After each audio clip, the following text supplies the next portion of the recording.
Ainul Mujadalah nama diberi. Kaitan sejarahnya masih misteri. Peristiwa antara Musa dan Khidir dikatakan berlaku di sini. Yang pasti, ia lokasi pergelutan beberapa buah dinasti.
Kawasan ini sebahagian daripada daratan yang memanjang sejauh 80 hingga 190 km dari pesisiran pantai Mediterranean.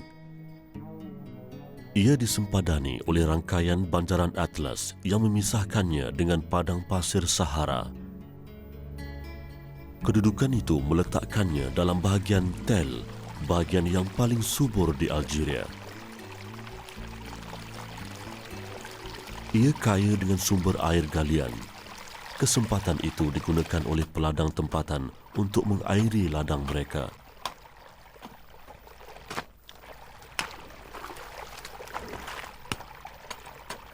Iklim Mediterranean yang dinikmatinya membolehkan ia memperolehi taburan hujan antara 400 hingga 1,000 mm setahun. Ladang seluas 14 hektar ini dimiliki oleh seorang penduduk tempatan berusia 59 tahun. Yeklef El-Milud memandang puas hasil tanamannya. Ladang ini banyak menyimpan kisah silam Yeklef, terutama ketika di bawah penjajahan Perancis. Kegetiran hidup waktu itu mendorong dia mengerah 4 orang anak lelakinya mengusahakan ladang ini.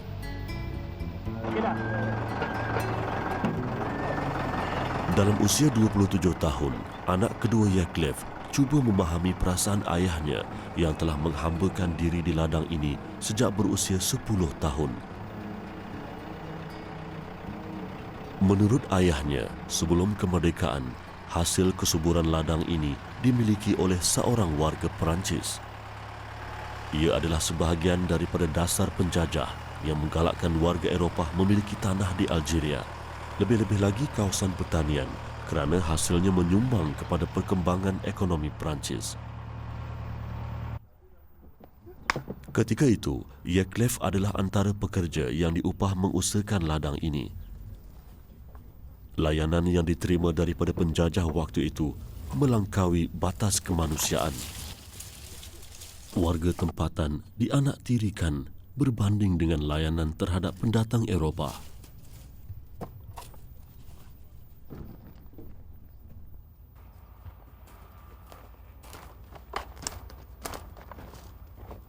Namun, dia menyimpan azam untuk membuktikan kepada mereka bahawa anak tempatan juga mampu menjadi tuan ke atas tanah ini.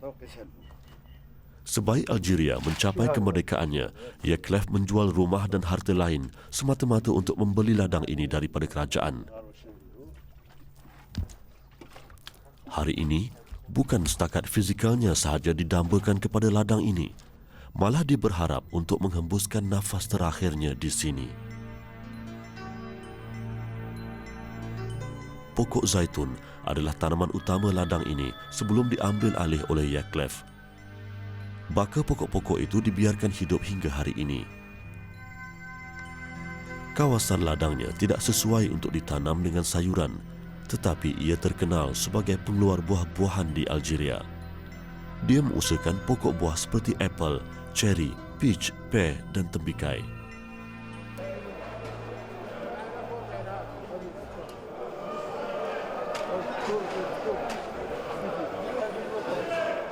Hasil tanaman Yeklev diperagakan di pasar ini.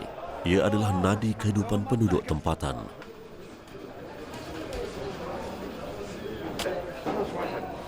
Menerusi hasil bumi yang diniagakan, tidak mustahil Algeria menjadi pembekal buah-buahan dan makanan kepada Rom sebelum kehadiran Islam.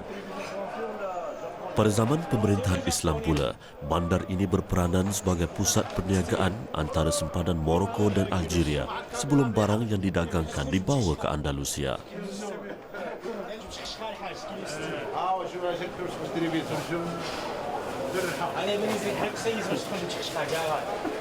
Peranan sebagai pusat perniagaan diteruskan semasa Perancis menguasai bandarnya. Antara tinggalan penjajah itu ialah pasar dua tingkat ini.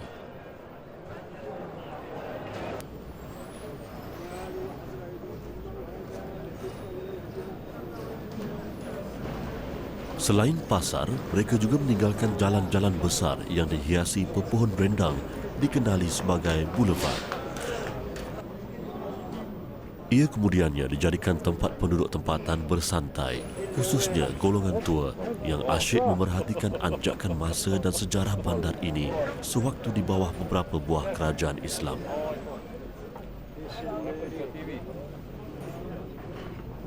Selepas pembukaan yang dilakukan oleh pejuang-pejuang Islam di zaman Kerajaan Umayyah, bandar ini kemudiannya bertukar tangan antara kerajaan-kerajaan Islam Afrika Utara seperti Kerajaan Idrisiyah, Kerajaan Murabitun dan Kerajaan Muwahhidun. Pada zaman pemerintahan Muwahhidun, ia menjadi pusat pengajian undang-undang Islam dan pengajian ilmu tasawuf.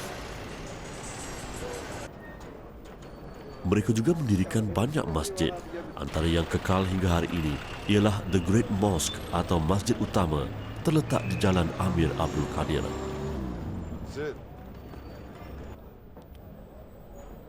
Masjid ini asalnya dibina oleh Abu Hasan Ali bin Yusuf bin Tashfin, seorang pemimpin kerajaan Murabitun pada kurun ke-12.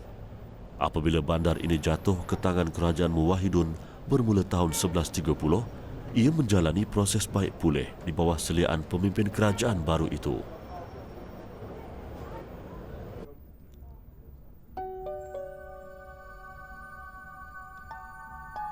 Bahagian dalamnya menggamit nostalgia kegemilangan seni bina Islam di Andalusia, seperti Masjid Cordoba dan Istana Alhambra.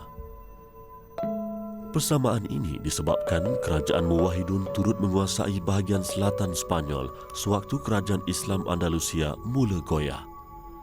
Mereka menyebarkan panji-panji kerajaan mereka di sana setelah berjaya menundukkan pemerintahan kerajaan Murabitun pada tahun 1145.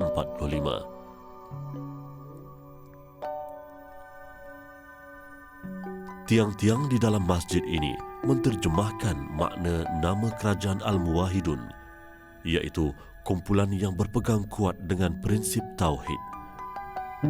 Mereka meyakini makna ayat-ayat suci Al-Quran mengikut apa yang tersurat tanpa sebarang kiasan. Contohnya, ayat yang menyebut tentang tangan Allah. Bagi mereka, ayat itu tidak perlu ditakwilkan sebagai makna kekuasaan atau seumpamanya. Berpegang dengan prinsip itu, mereka membentuk pengikut sendiri dan memerangi fahaman selain daripada mereka hingga berjaya membentuk sebuah kerajaan. Terdapat 132 mata tangga yang perlu dilalui sebelum sampai ke puncak menara masjid ini.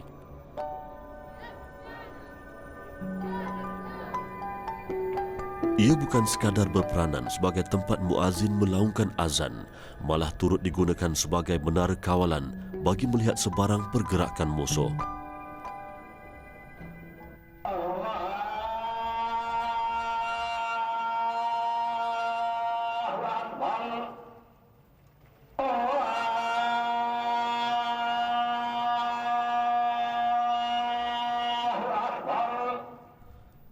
Terdapat 7 pintu utama untuk memasukinya.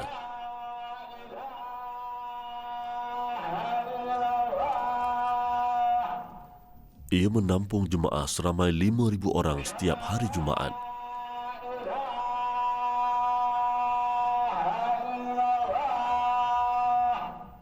Tempat wuduknya terletak di bahagian terbuka masjid.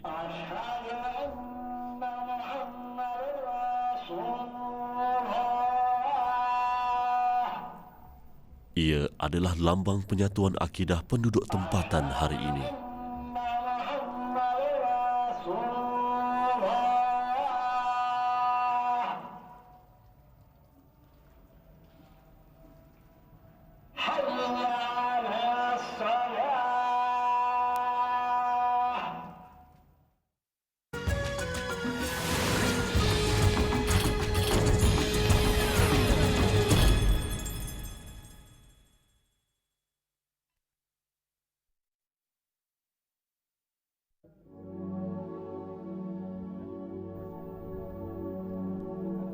Tidak jauh dari masjid utama, terdapat sebuah lagi masjid yang turut mempengaruhi kehidupan penduduk tempatan.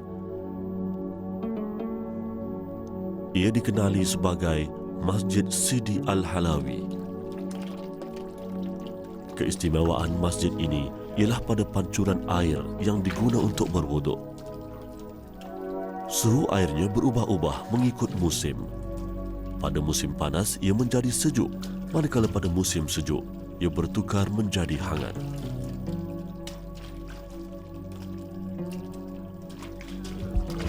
Begitulah kebesaran Allah Subhanahu wa Ta'ala dalam setiap ciptaannya. Keberkatan hamba-Nya yang saleh membolehkan umat Islam lain mendapat manfaat.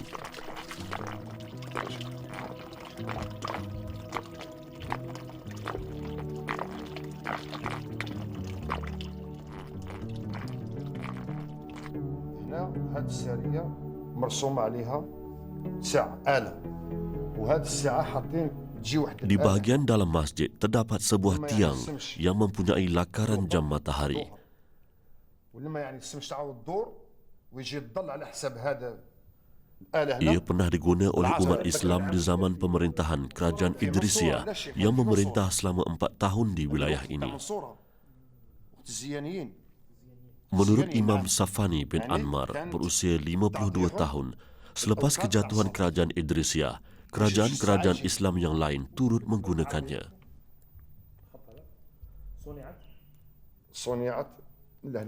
Pada tahun 1354, pemerintah Kerajaan Bani Marin, sebuah kerajaan Islam barbar yang muncul selepas kejatuhan Al-Muwahhidun, telah menggunakan tiang ini dalam pembinaan Masjid Sidi Al-Halawi.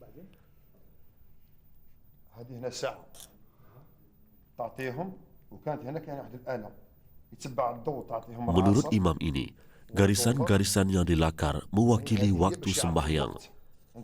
Kedudukan bayang-bayang dari kayu yang dicacak pada tiang ini akan menunjukkan waktu sembahyang ketika itu. المغرب ربما يكون كذا وهنا الموضوع هنا ما شي باين. عاد سمعت الشيخ وتجي آلة هنايا وهذه الآلة هي اللي تمد تضرب الظل الشمس لما تدور يعرفوا بلي العصر يعرفوا بلي الظهر او الدور الشمس عند العصر يعرفوا بلي وقت العصر يأذنوا الأذان باش Ia dihasilkan pada bulan Ramadan oleh seorang lelaki dari Mekah bernama Muhammad bin Muhammad. في شهر رمضان.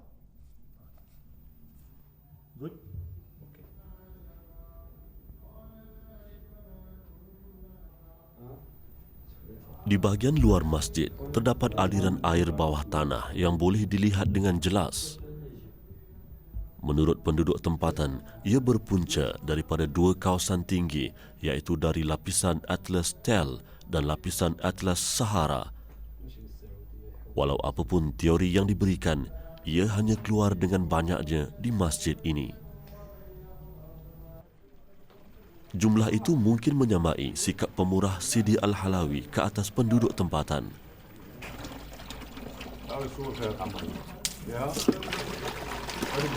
Walaupun dia meninggal dunia di luar bandar ini pada tahun 1439, namun penduduk sekitar tetap mengenang jasanya menerusi masjid ini.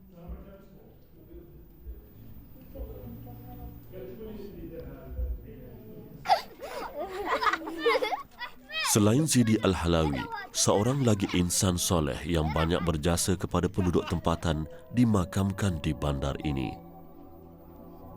Jasanya tidak setakat mendidik penduduk tempatan dengan ilmu Islam. Malah, dia dianggap sebagai penjaga sebuah pintu kubu yang mengelilingi bandar ini suatu ketika dahulu. Kepercayaan terhadap unsur-unsur mistik seperti itu amat mendalam di kalangan penduduk tempatan, terutamanya masyarakat pribumi kaum barbar. Oleh itu, tidak hairanlah ketika di bawah pemerintahan Bani Marin yang diterajui oleh pemimpin barbar, masjid ini diberi perhatian sepenuhnya oleh mereka. Masjid Sidi Bumiden hakikatnya adalah coretan sejarah hitam umat Islam di Andalusia. Sidi Bumiden dilahirkan di Seville, Spanyol pada tahun 1126. Setelah kejatuhan kerajaan Islam di Andalusia pada tahun 1492, ramai tokoh-tokoh ulama dan masyarakat Islam diusir dari sana. Mereka berpindah ke wilayah-wilayah Islam di Afrika Utara dan membentuk organisasi mendidik penduduk tempatan. Sidi Bumiden adalah contoh generasi itu. Pengaruh seni bena Andalusia yang menonjol di masjid ini mengukuhkan lagi sejarahnya. Kesolehan Sidi Bumiden disalah tafsir oleh penduduk tempatan. Mereka mengaitkan dia dengan keistimewaan tertentu. Contohnya, perigi di masjid ini didakwa boleh menyembuhkan pelbagai jenis penyakit. Walau apapun dakwaan mereka, Allah menegaskan dalam surah Al-Baqarah ayat 255 bermaksud, Allah memiliki segala yang di langit dan di bumi. Tiada siapa yang dapat memberi syafaat atau pertolongan di sisinya, melainkan dengan izinnya.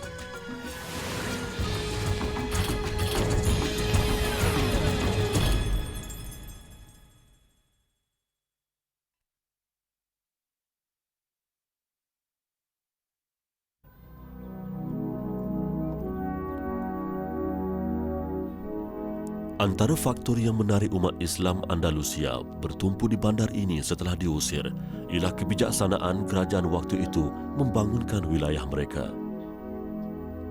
Agadir, bandar lama di barat Algeria, adalah sebahagian daripada wilayah kerajaan Idrisiyah yang berpusat di Morocco. Mereka bijak membangunkan bandar dengan menggunakan runtuhan kota Rom. Masjid ini membuktikan kepakaran mereka itu.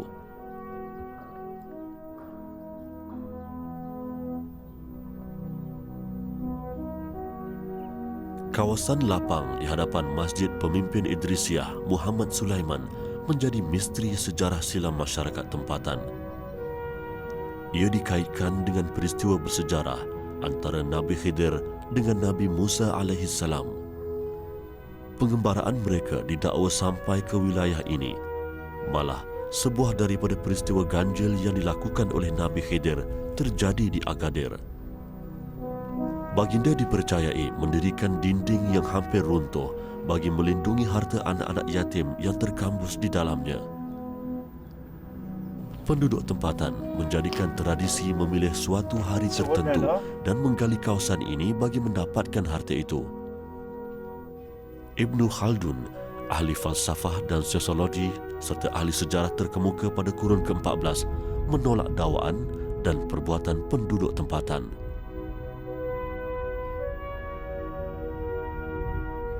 Sebuah gua berhampiran bandar lama Agadir dikatakan menjadi lokasi perdebatan apabila Nabi Musa yang kehairanan melihat tindakan ganjil Nabi Khidir menyuarakan kesamarannya itu. Baginda tidak mengerti mengapa Nabi Khidir membocorkan perahu, membunuh seorang kanak-kanak dan mendirikan dinding yang hampir runtuh. Nabi Khidir menjawab sebagaimana yang terkandung dalam sebahagian surah Al-Kahfi. Antara lain bermaksud, inilah perpisahan antara aku dan kamu. Aku akan memberitahu tujuan perbuatan-perbuatan yang kamu tidak sabar terhadapnya. Bahtera itu adalah milik orang miskin. Tujuan aku merosakkannya kerana di hadapan mereka ada seorang raja yang akan merampas setiap bahtera. Manakala anak yang aku bunuh itu pula kerana dikuatiri dia akan menyesatkan kedua orang tuanya yang beriman.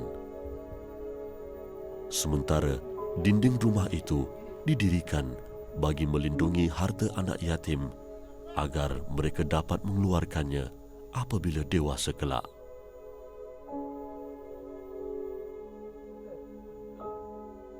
وتلك القرى أهلكناهم لما ظلموا وجعلنا لمهلكهم موعدا وإذ قال موسى لفتاه لا أبرح حتى أبلغ مجمع البحرين أو أمضي حقبا فلما بلغا مجمع بينهما نسيا حوتهما فاتخذ سبيله في البحر سربا فلما جاوزا قال لفتاه آتنا.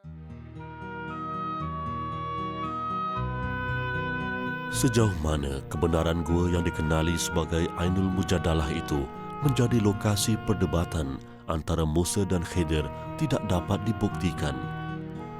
Urutan sejarah mereka yang terlalu lama meninggalkan umat Islam hari ini menyukarkan usaha memastikan lokasi sebenarnya. Namun penduduk di sini terus meyakini dakwaan yang telah diwarisi daripada generasi terdahulu. Sungguh pun lokasinya tidak dapat dipastikan, tetapi peristiwa itu benar-benar berlaku sebagaimana yang tercatat dalam Al-Quran dan umat Islam wajib meyakininya.